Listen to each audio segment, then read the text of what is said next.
নমস্কার বন্ধুরা, বাংলা পঞ্জিকা ও পূজা চ্যানেলে আপনাদের স্বাগত জানাই। ভিডিওটি সম্পূর্ণ দেখার অনুরোধ রাখলাম আপনাদের কাছে এবং ভালো লাগলে লাইক, শেয়ার এবং সাবস্ক্রাইব করে আমাদের উৎসাহিত করবেন, যাতে আরও ভালো ভিডিও আমরা আপনাদের সামনে উপস্থাপন করতে পারি।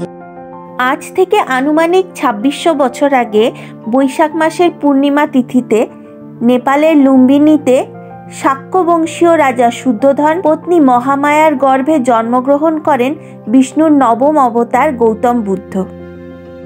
আনুমানিক ৫৮৮ খ্রিস্টপূর্বাব্দে ওই একই পুণ্যতিথিতে বিহারের বুদ্ধগয়াতে তিনি সিদ্ধি লাভ করেন এবং আনুমানিক ৫৪৩ খ্রিস্টপূর্বাব্দের ওই একই তিথিতে উত্তরপ্রদেশের কুশীনগরে তিনি মহাসমাধি লাভ করেন।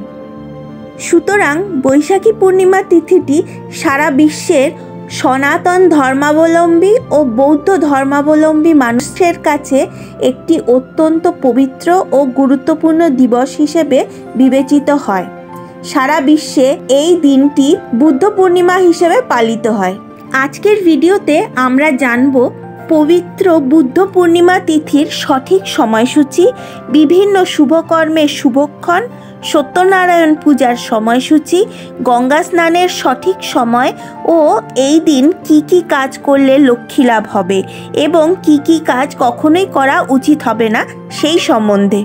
এই বছর অর্থাৎ ১৪৩১ বঙ্গাব্দ ইংরেজি ২০২৪ সালে বুদ্ধ পূর্ণিমা বা বৈশাখী পূর্ণিমা হবে জ্যৈষ্ঠ মাসে। পঞ্জিকা মতে বুদ্ধ পূর্ণিমার সময়সূচি হল ৯ জ্যৈষ্ঠ ১৪৩১ বঙ্গাব্দে ইংরাজি ২৩শে মে ২০২৪ সালের বৃহস্পতিবার। পূর্ণিমা তিথি শুরু হবে ৮ই জ্যৈষ্ঠ ১৪৩১ ইংরেজির ২২শে মে ২০২৪ বুধবার সন্ধ্যা ৬টা ৪ মিনিটের পর থেকে এবং শেষ হবে ৯ জ্যৈষ্ঠ ১৪৩১ ইংরেজির ২৩শে মে ২০২৪ বৃহস্পতিবার সন্ধ্যা ৬টা ৪৮ মিনিটে। ২৩শে মে ২০২৪ বৃহস্পতিবার বুদ্ধাব্দ ২৫৬৮ বর্ষ আরম্ভ হবে। গোস্বামী মতে মাধবী পূর্ণিমা শ্রী শ্রীকৃষ্ণের ফুল দোল যাত্রা অনুষ্ঠিত হবে। এই দিন সূর্যোদয় হবে সকাল ৪টে ৫৭ এবং সূর্যাস্ত হবে সন্ধ্যা ৬টা ১২ মিনিটে। বিশাখা নক্ষত্র থাকবে দিবা ৮টা ৫৮ পর্যন্ত। এই দিনে শ্রী শ্রী গন্ধেশ্বরী দেবীর পূজাও অনুষ্ঠিত হবে। সত্যনারায়ণ ব্রতর নিশি পালন হবে ৮ই জ্যৈষ্ঠ ১৪৩১ ইংরেজির ২২শে মে ২০২৪ বুধবার। গঙ্গা স্নানের বিশেষ সময় হল ৯ জ্যৈষ্ঠ ১৪৩১ ইংরেজির ২৩শে মে ২০২৪ বৃহস্পতিবার সকাল ৬টা ১২ পর থেকে সন্ধ্যা ৬টা ৪৮ মধ্যে। এই দিনে গঙ্গা স্নান করাকে অত্যন্ত শুভ বলে মনে করা হয়। এই দিন অশ্বত্থ গাছের পুজো, লক্ষ্মীনারায়ণের পুজো, লক্ষ্মী গণেশের পুজো, ভগবান শিবের পুজো করাকেও অত্যন্ত শুভ বলে মনে করা হয়। এতে সংসারে শান্তি বিরাজ করে, সুখ সমৃদ্ধির সঞ্চার হয় এবং পারিবারিক কলহ দূর হয় এবং পরিবেশ শুদ্ধ হয়।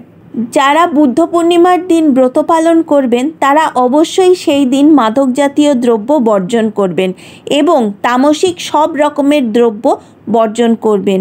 এই দিনে সাধ্যমতো গরিব দুস্থদের অন্ন বস্ত্র দান করলে পুণ্য অর্জন করা যায়। শ্রী শ্রী বুদ্ধ যেহেতু অহিংসার পূজারী ছিলেন, তাই এই দিনে ভুলেও কোনো রকম প্রাণী হত্যা করা এবং মাংস ভক্ষণ করা মহাপাপ বলে গণ্য করা হয়। তো বন্ধুরা, আজ এই পর্যন্তই। ভগবান বুদ্ধের কাছে তথা শ্রীহরি বিষ্ণুর কাছে প্রার্থনা করি যেন আপনাদের সবার ওপর তার অশেষ আশীর্বাদ বর্ষিত হয়।